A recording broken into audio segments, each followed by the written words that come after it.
Kabi-kabila man ang trabaho ni Elijah Canlas, go pa rin ang aktor sa protesta kontra katiwalian ngayong darating na linggo.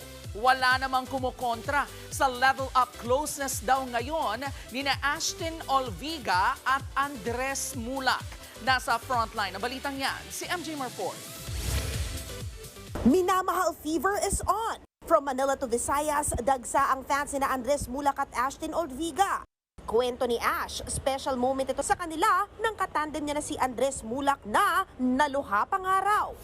Dahil daw sa kanilang first movie ever na Minamahal, 100 bulaklak para kay Luna. Naging so for close na raw sila sa isa't isa. Ano yung level ng hindi ka na nahihiya sa kanya?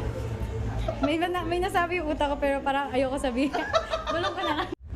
Abangan ang Ash Dress sa premiere night ng kanilang pelikula sa September 22 at sa September 23 naman ang kanilang kapatid Media Day. Showing na ang Minamahal 100 bulaklak para kay Luna sa September 24. Mapapanood nyo na rin ang pagbabalik teatro ni Vibe Jock Elijah Canlas sa theater adaptation at rerun ng award-winning Cinemalaya movie na Dagitab. Mapapanood din si Elijah sa dalawang Cinemalaya entries na Raging at Water Sports. Kahit abala sa kanyang mga trabaho, updated pa rin siya sa maiinit na issue.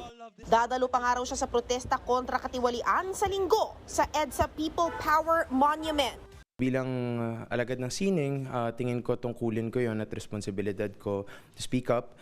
Nagbabalita mula sa Frontline, MJ Marfori, News 5. Mga kapatid, Jervy Wrightson po, eto na nga. Para sa latest showbiz news at iba pang kay-alaman, mag-follow at mag-subscribe na sa social media pages ng News 5.